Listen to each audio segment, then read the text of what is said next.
ओम नमो भगवते वासुदेवाय। श्रीमद्भागवत महापुराण द्वितीय स्कंद प्रथम अध्याय। ध्यान विधि और भगवान के विराट स्वरूप का वर्णन। ओम नमो भगवते वासुदेवाय। श्री शुकदेव जी कहते हैं, परीक्षित, तुम्हारा लोकहित के लिए किया हुआ यह प्रश्न बहुत ही उत्तम है। मनुष्यों के लिए जितनी भी बातें सुनने, स्मरण करने या कीर्तन करने की हैं, उन सब में यह श्रेष्ठ है। आत्मज्ञानी महापुरुष ऐसे प्रश्न का बड़ा आदर करते हैं।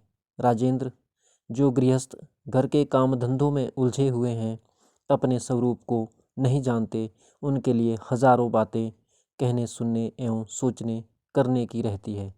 उनकी सारी उम्र यूं ही बीत जाती है। उनकी रात नींद या स्त्री प्रसंग से कटती है और दिन धन की हाय हाय या कुटुंबियों के भरण पोषण में समाप्त हो जाता है। संसार में जिन्हें अपना अत्यंत घनिष्ठ संबंधी कहा जाता है, वे शरीर, पुत्र, स्त्री आदि कुछ नहीं है, असत है। परंतु जीव उनके मोह में ऐसा पागल सा हो जाता है कि रात दिन उनको मृत्यु का ग्रास होते देखकर भी चेतता नहीं। इसलिए परीक्षित, जो अभय पद को प्राप्त करना चाहता है, उसे तो सर्वात्मा सर्वशक्तिमान भगवान श्री कृष्ण की ही लीलाओं का श्रवण, कीर्तन और स्मरण करना चाहिए। मनुष्य जन्म का यही इतना ही लाभ है कि चाहे जैसे हो, ज्ञान से, भक्ति से अथवा अपने धर्म की निष्ठा से जीवन को ऐसा बना लिया जाए कि मृत्यु के समय भगवान की स्मृति अवश्य बनी रहे। परीक्षित, जो निर्गुण स्वरूप में स्थित है एवं विधि निषेध की मर्यादा को लांघ चुके हैं, वे बड़े बड़े ऋषि मुनि भी प्राय भगवान के अनंत कल्याणमय गुण गणों के वर्णन में रमे रहते हैं।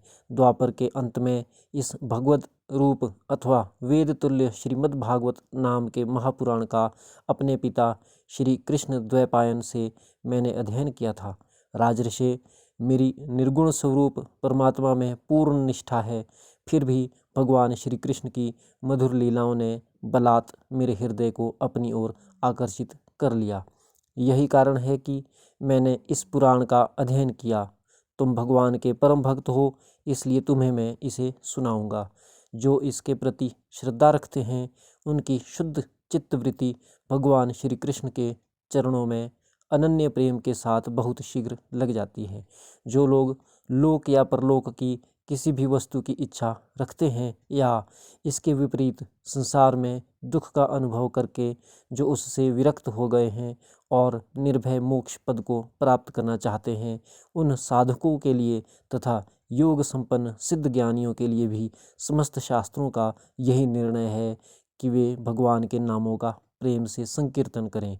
अपने कल्याण साधन की ओर से असावधान रहने वाले पुरुष की वर्षों लंबी आयु भी अनजान में ही व्यर्थ बीत जाती है।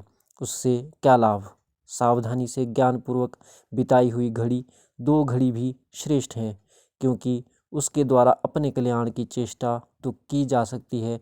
राजर्षि खटवांग अपनी आयु की समाप्ति का समय जानकर 2 घड़ी में ही सब कुछ त्याग कर भगवान के अभय पद को प्राप्त हो गए।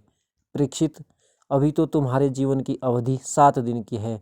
इस बीच में ही तुम्हें अपने परम कल्याण के लिए जो कुछ करना चाहिए सब कर लो।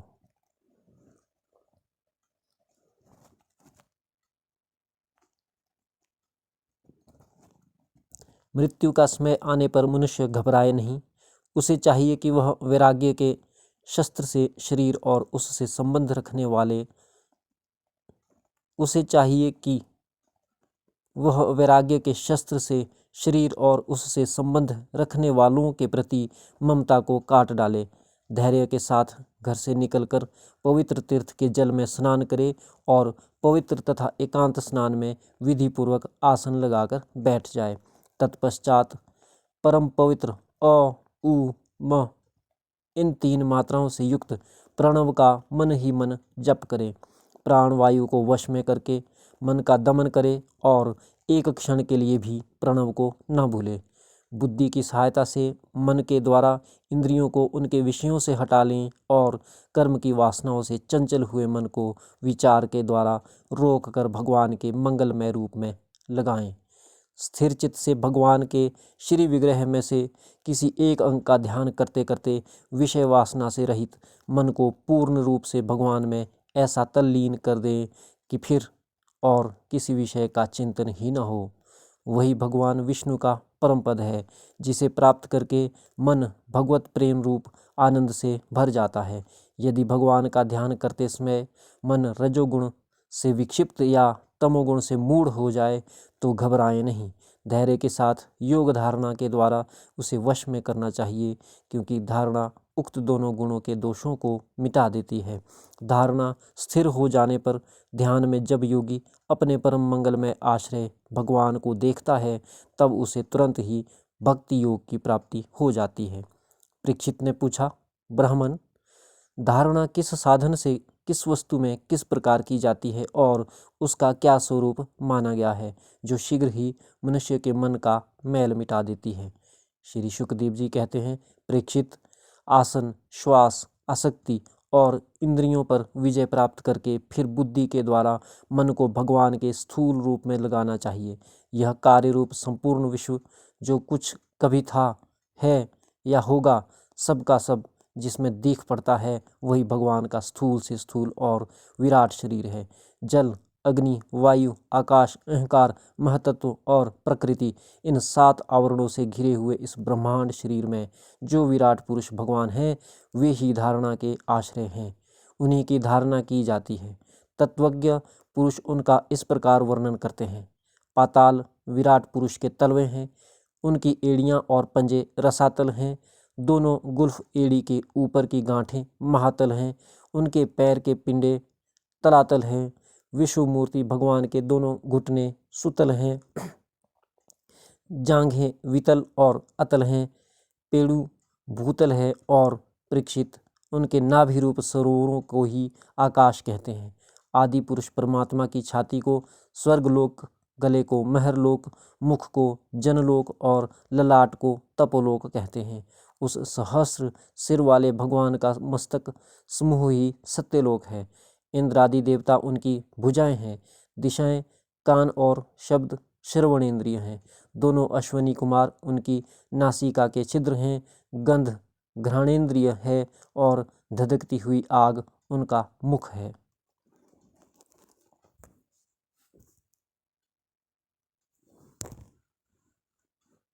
भगवान विष्णु के नेत्र अंतरिक्ष हैं, उसमें देखने की शक्ति सूर्य है। दोनों पलकें रात और दिन हैं, उनका भ्रूविलास ब्रह्मलोक है। तालु जल है और जीवा रस। वेदों को भगवान का ब्रह्मरंध्र कहते हैं और यम को दाढ़ें। सब प्रकार के स्नेह दांत हैं और उनकी जगन्मोहिनी माया को ही उनकी मुस्कान कहते हैं। यह अनंत सृष्टि उसी माया का कटाक्ष विक्षेप है। लज्जा ऊपर का होठ और लोभ नीचे का होठ है। धर्म स्तन और अधर्म पीठ है। प्रजापति उनके मुतेंद्रिय हैं। मित्रावरुण अंडकोश हैं। समुद्र कोख हैं और बड़े बड़े पर्वत उनकी हड्डियां हैं। राजन, विश्वमूर्ति विराट पुरुष की नाड़ियाँ नदियाँ हैं। वृक्ष रोम हैं। परम प्रबल वायु श्वास है। काल उनकी चाल है और गुणों का चक्कर चलाते रहना ही उनका कर्म है। परीक्षित, बादलों को उनके केश मानते हैं। संध्या उन अनंत का वस्त्र है। महात्माओं ने अव्यक्त मूल प्रकृति को ही उनका हृदय बतलाया है और सब विकारों का खजाना उनका मन चंद्रमा कहा गया है। महतत्व को सर्वात्मा भगवान का चित्त कहते हैं और रुद्र उनके अहंकार कहे गए हैं। घोड़े, खच्चर, ऊंट और हाथी उनके नख हैं। वन में रहने वाले सारे मृग और पशु उनके कटी प्रदेश में स्थित हैं। तरह तरह के पक्षी उनके अद्भुत रचना कौशल हैं। स्वयंभू मनु उनकी बुद्धि है और मनु की संतान मनुष्य उनके निवास स्थान है। गंधर्व, विद्याधर, चारण और अप्सराएं उनके षडज आदि स्वरों की स्मृति हैं। दैत्य उनके वीर्य हैं। ब्राह्मण मुख, क्षत्रिय भुजाएं, वैश्य जंघाएं और शूद्र उन विराट पुरुष के चरण हैं। विविध देवताओं के नाम से जो बड़े बड़े द्रव्यमय यज्ञ किए जाते हैं, वे उनके कर्म हैं। परीक्षित, विराट भगवान के स्थूल शरीर का यही स्वरूप है, सो मैंने तुम्हें सुना दिया। इसी में मुमुक्षु पुरुष बुद्धि के द्वारा मन को स्थिर करते हैं, क्योंकि इससे भिन्न और कोई वस्तु नहीं है। जैसे स्वप्न देखने वाला स्वप्नावस्था में अपने आप को ही विविध पदार्थों के रूप में देखता है, वैसे ही सबकी बुद्धि वृत्तियों के द्वारा सब कुछ अनुभव करने वाला सर्वांतर्यामी परमात्मा भी एक ही है। उन सत्य स्वरूप आनंद निधि भगवान का ही भजन करना चाहिए। अन्य किसी भी वस्तु में आसक्ति नहीं करनी चाहिए, क्योंकि यह आसक्ति जीव के अधः पतन का हेतु है।